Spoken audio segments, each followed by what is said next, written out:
मित्रों नमस्कार। मैं डॉक्टर सुरेंदु जयपुरियार अपने इस चैनल जयपुरियार लॉ क्लासेस पर पुनः एक बार आपका स्वागत करता हूँ। मित्रों, हर बार की बार इस बार भी मैं एक बहुत ही महत्वपूर्ण टॉपिक लेकर आपके सामने उपस्थित हूँ, लेकिन ये थोड़ा डिफरेंट है। इस मामले में डिफरेंट है क्योंकि यह है पॉलिटिकल इन्फ्लुएंस से जिस प्रकार कोर्ट केसेस प्रभावित होते हैं और उससे आम जनता कितना सफर करती है उससे संबंधित। और इसके संबंध में एक सुप्रीम कोर्ट एपेक्स कोर्ट है, उसने जो अपना ऑब्जर्वेशन दिया है उसने भी इस चीज को इंगित किया है कि कोर्ट प्रोसीडिंग जो है वह अननेसेसरी डिले के कारण और कभी कभी पॉलिटिकल इन्फ्लुएंस के द्वारा लीगल प्रोसीडिंग को प्रभावित करने की जो कोशिश होती है इसको उसके द्वारा त्रस्त है।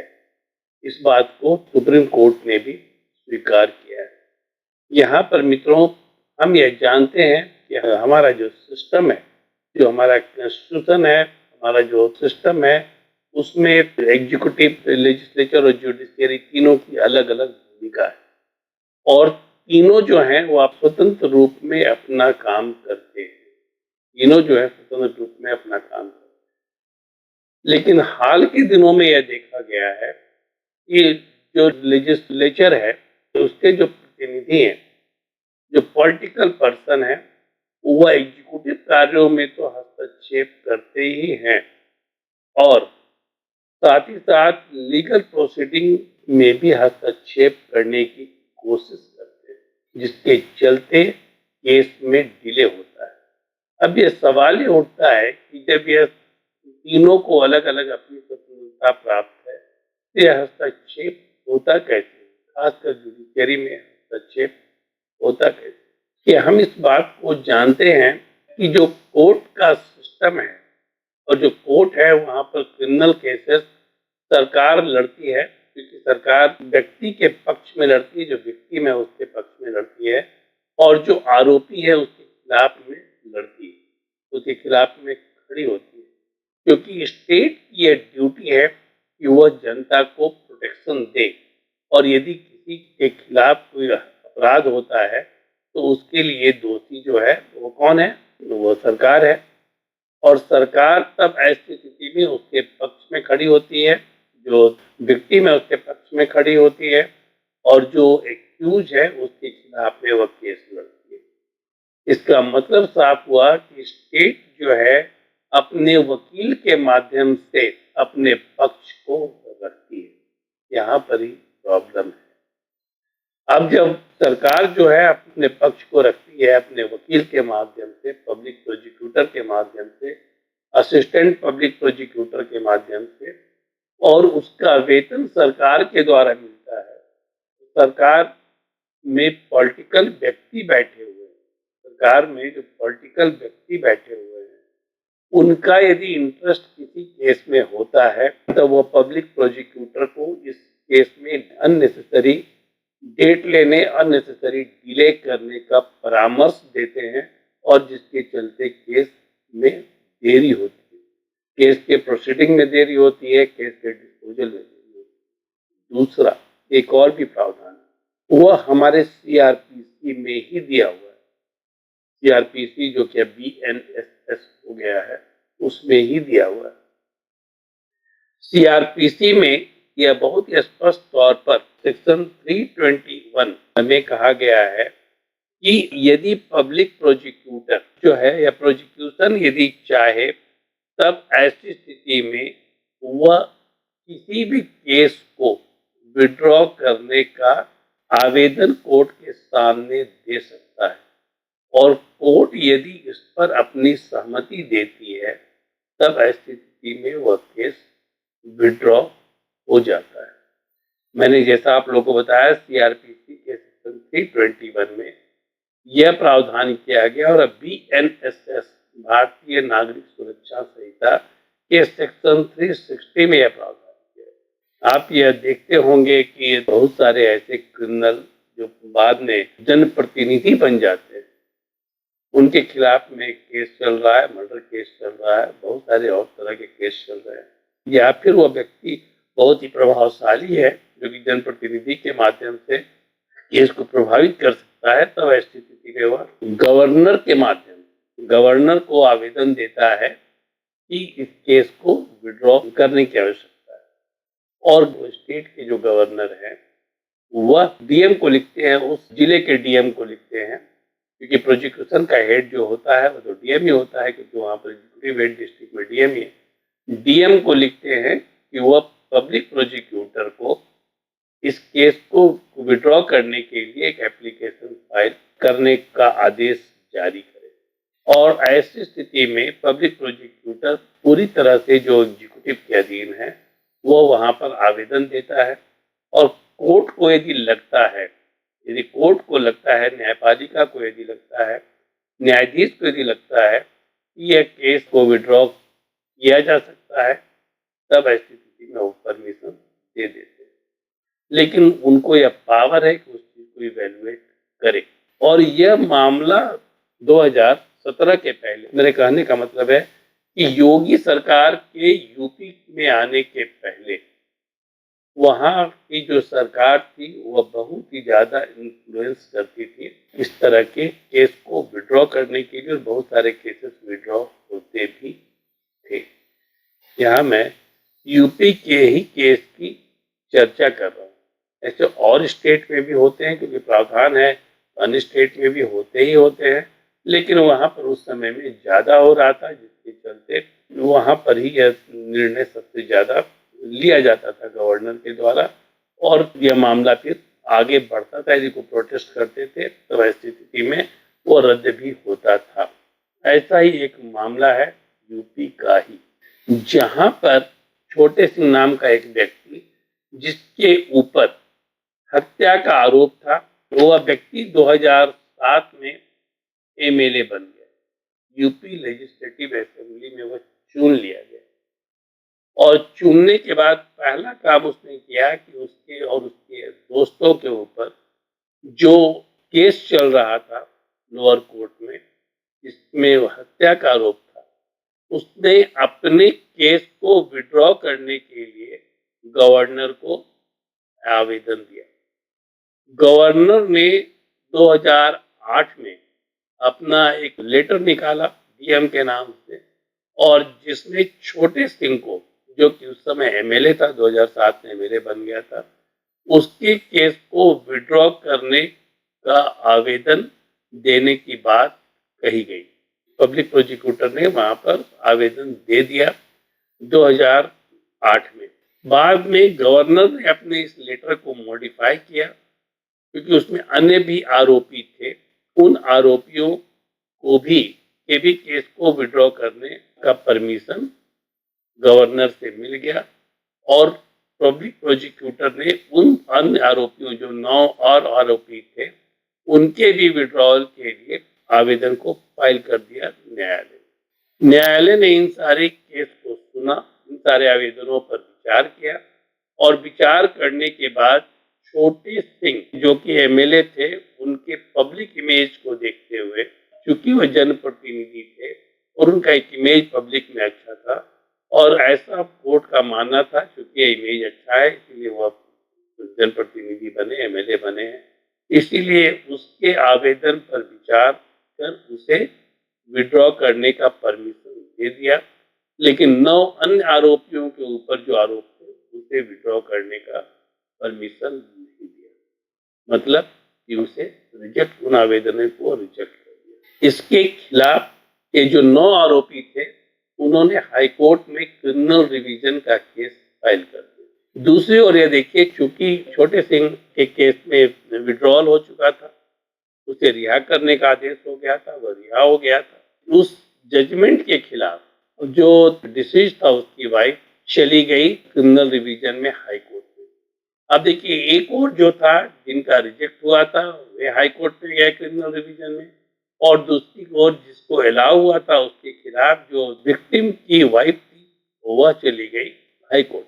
अब हाईकोर्ट ने क्या किया, तो सबसे पहले तो नो कोर्सिव एक्शन का परमिशन दे दिया उन आरोपियों के खिलाफ, कि कोर्ट कोई भी कोर्सिव एक्शन उनके खिलाफ नहीं लेगा, पीड़क कार्यवाही नहीं करेगा, और जो दोनों का केस था उसे उसने टैग कर दिया और एक साथ सुनवाई प्रारंभ कर। अब मैं आता हूँ केस की हिस्ट्री पर, ये क्योंकि आपको समझने में थोड़ी आसानी होगी कि केस की हिस्ट्री क्या थी और एक केस कब का था। ये केस था 1994 का। जो एफआईआर दर्ज हुआ था वो था 30/5/94 को एफआईआर दर्ज हुआ था। जिस दिन घटना घटी थी उसी दिन एफआईआर दर्ज हुआ था। और इसमें एफआईआर में कहा गया कि जब जो एफआईआर करने वाले व्यक्ति थे राजेंद्र कुमार श्रीवास्तव, उन्होंने कहा कि वह अपने भाइयों के साथ अपने घर में बैठे हुए थे। उसी समय कुछ अपराधी, जिनका नाम अभी मैं दूंगा, जिनके एफआईआर में आया हुआ, 5 अपराधी आए और उन लोगों ने इनडिस्क्रिमिनेट फायरिंग शुरू कर दी उन लोगों के ऊपर, जिसमें उसके भाई राजकुमार और जगदीश सरन की मृत्यु हो गई। उन लोगों को जो आरोपी थे उनकी शिकायत यह थी कि इन लोगों ने उसके खिलाफ कोर्ट में गवाही दी। उसके ऊपर हत्या का आरोप था, उसके ऊपर अपहरण का आरोप था और उसके ऊपर अफीम के व्यापार का आरोप, और इसके खिलाफ इन लोगों ने गवाही दी थी, यही शिकायत था। और जिसके कारण इन लोगों ने उसके घर में घुसकर इनडिस्क्रिमिनेट फायरिंग की और जिसमें 2 लोगों की मृत्यु हो गई। अब क्या था यहाँ पर देखिए, एफआईआर दर्ज हुआ। एफआईआर में 3 लोगों का नाम दिया गया, जिसमें रुद्रपाल सिंह, एलाइज कल्ले, चुन्ना सिंह और संतराम सिंह, ये 3 लोग नेम्ड थे, जो कि अननेम्ड आरोपी थे। 2 लोगों को अननोन बताया गया, लेकिन बाद में जब इन्वेस्टिगेशन स्टार्ट हुआ तब उसमें छोटे सिंह का भी नाम आया। छोटे सिंह और गंगा सिंह का नाम आया कि वह जो अनआइडेंटिफाइड व्यक्ति थे, अननोन पर्सन थे, वो छोटे सिंह और गंगा सिंह थे। इसके अलावा इन्वेस्टिगेशन में 5 और लोगों का भी नाम आया। उन लोगों का नाम हत्यारे के रूप में नहीं, उस दिन वहां पर हत्या करने वे लोग नहीं गए थे, बल्कि वे लोग वहां पर, उनका नाम कॉन्स्पिरेटर के रूप में आया। हत्या के षड्यंत्र की साजिश रचने का आरोप इन लोगों के ऊपर लगा और इन 10 के ऊपर चार्जशीट फाइल कर दी गई। मतलब इनके आरोप को सही माना गया प्रोसिक्यूशन के द्वारा और उसकी चार्जशीट फाइल कर दी गई कोर्ट में। ट्रायल स्टार्ट हो गया। अब जब ट्रायल स्टार्ट हो गया और उसी दौरान छोटे सिंह जो था वह एमएलए बन गया, जैसा कि मैंने आप लोगों को अपने तुरंत पीछे बताया। एमएलए बन गया और एमएलए बनने के बाद उसने अपने केस को विड्रॉ करने के लिए गवर्नर को डाला। गवर्नर ने डीएम को लिखा, डीएम ने पब्लिक प्रोसिक्यूटर को इंस्ट्रक्शन दिया और उसका केस विड्रॉ हो गया 19/5/2012 को। और जैसा कि आप लोगों को मैंने बताया कि और जो 9 एक्यूज थे उनके एप्लीकेशन को रिजेक्ट कर दिया गया और रिजेक्ट करने के साथ साथ वो ट्रायल को शुरू कर दिया गया। जिसके खिलाफ ये लोग जो थे वो कहाँ चले गए, ये लोग चले गए हाई कोर्ट, और जो डिसीज था उसकी वाइफ भी चली गई हाई कोर्ट। हाई कोर्ट ने क्या किया मैंने आप लोगों को बताया। अब ग्रीवांसेस क्या था, जो शैलेंद्र कुमार जो अपेलेंट हैं, शैलेंद्र कुमार श्रीवास्तव, जो कि डिसीज के पुत्र हैं और यहाँ पर फाइल की थी क्रिमिनल रिवीजन, वह उसके भी पुत्र थे, मतलब कि यहाँ उसकी मदर थी। उसने वहां पर फाइल कर दिया क्रिमिनल अपील इसके खिलाफ में, वह जो पेंडिंग पड़ा हुआ था उसके खिलाफ। और ग्राउंड क्या लिया गया, अब यहाँ हुआ क्या हाई कोर्ट में, यह जानिए कि हाई कोर्ट जो था वह लगातार ही इसमें डेट पर डेट दे रहा था। स्टेट जो था, मतलब पब्लिक प्रोसिक्यूटर जो थे, वो लगातार ही अपना डेट ले रहे थे और कोर्ट वहां पर केस को एडजॉर्न करता चला जा रहा था, एडजॉर्न करता चला जा रहा था। अब सोचिए कि 1994 का यह केस है और 2022 तक यह केस पेंडिंग था। 6/5/2022 को यह कोर्ट हाई कोर्ट में लगा, हाई कोर्ट में हियरिंग के लिए आया, और हियरिंग के लिए आया तब वहां पर जब हियरिंग हुआ तो पर उसने अपने पूरे दोनों पक्षों को सुना और केस का जो जजमेंट था उसे उसने रिजर्व कर लिया और आज तक प्रोनाउंस नहीं हो पाया। लेकिन इन द मीन टाइम एक घटना और घट गई। कोर्ट की बात मैं कर रहा हूँ। यहाँ पर ट्रायल कोर्ट का जो रिकॉर्ड रिसीव किया गया उसमें जो था, जो छोटे सिंह का जो केस था जिसका अलग से रिकॉर्ड आया था, वह केस यहाँ पर हाई कोर्ट में जो शुरू हुआ और शुरू होने के बाद पुनः इस पर एडजॉर्नमेंट स्टार्ट हो गया। दोनों केस टैग थे यहाँ पर और टैग होने के साथ साथ एडजॉर्नमेंट स्टार्ट हो गया और कोर्ट ने 6 एडजॉर्नमेंट दिया लगातार और लंबा लंबा डेट पड़ता चला गया। अंत में जो एग्रीव्ड पर्सन था दुखी होकर सुप्रीम कोर्ट चला गया। सुप्रीम कोर्ट ने इन सारी चीज़ों को सुना, एट लेंथ सुना और सुनने के बाद इसमें 2 पार्ट था। पहला पार्ट यह था कि जो छोटे सिंह की रिहाई हुई थी कोर्ट के द्वारा, जो विड्रॉ किया गया था, विड्रॉल के बाद जो रिहाई हुई थी, जो छोड़ दिया गया था, उसके खिलाफ जो मुकदमा किया गया था, क्रिमिनल रिविजन किया गया था, उसके खिलाफ में सुप्रीम कोर्ट गए थे लोग।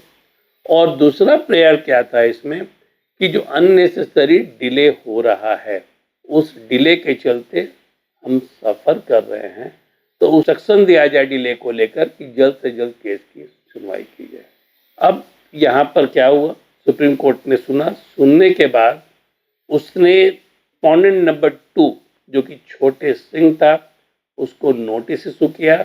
नोटिस इशू करने के बाद उसके पक्ष को सुना और दोनों पक्ष को सुनने के बाद सुप्रीम कोर्ट ने जो विड्रॉवल हुआ था छोटे सिंह का 16/5/2012 को, जो ऑर्डर हुआ था लोअर कोर्ट से, एडिशनल सेशन जज की कोर्ट से, उससे उसने सेट असाइड कर दिया। मतलब कि जो विड्रॉवल था जिसके चलते वह बाहर आया था उससे उसने सेट असाइड कर दिया।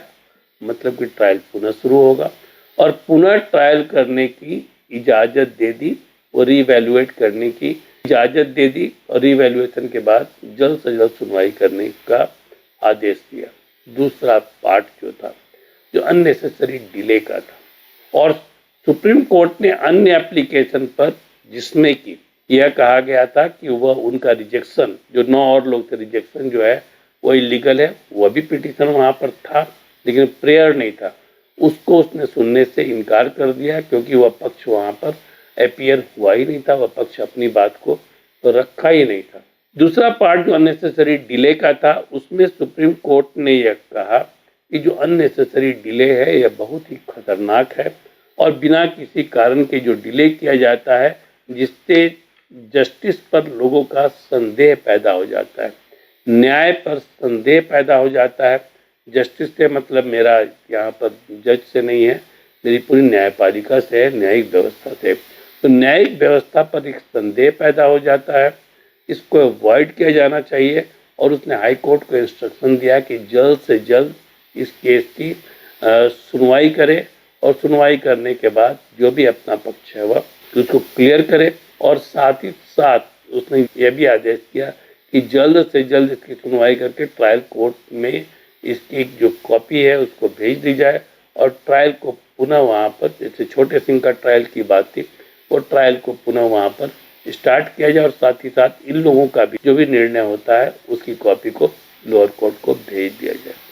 तो मित्रों, मैं केस की जो बात कर रहा हूँ इसमें पॉलिटिकल पर्सन, इन्फ्लुएंशियल व्यक्ति किस ढंग से न्यायिक व्यवस्था को प्रभावित कर डिले करते हैं किसी मुकदमे को, जिसके चलते जो न्याय बाधित होता है और साथ ही साथ किस ढंग से कोई भी व्यक्ति जिसके ऊपर हत्या जैसे गंभीर आरोप हैं और पॉलिटिकल इन्फ्लुएंस के चलते कैसे वह केस में छूट जाता है, विड्रॉल हो जाता है, छूट जाता है, इसकी चर्चा मैंने की। तो उम्मीद करता हूँ कि आप लोगों को मेरा यह वीडियो पसंद आया होगा और यदि आप लोगों को यह वीडियो मेरा पसंद आया है तो आप इसे लाइक करें और चैनल को सब्सक्राइब जरूर करें। मैं एक बार आप लोगों को केस के बारे में, केस का जो टाइटल है उसकी चर्चा मैं कर दूं कि ये कौन सा केस है। यह केस है सरेंद्र कुमार श्रीवास्तव जो अपेलेंट है वर्सेस स्टेट ऑफ यूपी और दूसरा जो इसमें है वह छोटे सिंह है। ये जजमेंट जो आया है वह अब 24 जुलाई 2024 को जिससे कि ऑनरेबल मिस्टर जस्टिस विक्रम नाथ और ऑनरेबल मिस्टर जस्टिस जो थे वह 2 लोगों ने मिलकर पर डिविजनल बेंच ने इस पर अपना जजमेंट दिया है। उम्मीद करता हूँ यह जानकारी आप लोगों के लिए उपयोगी होगी। धन्यवाद।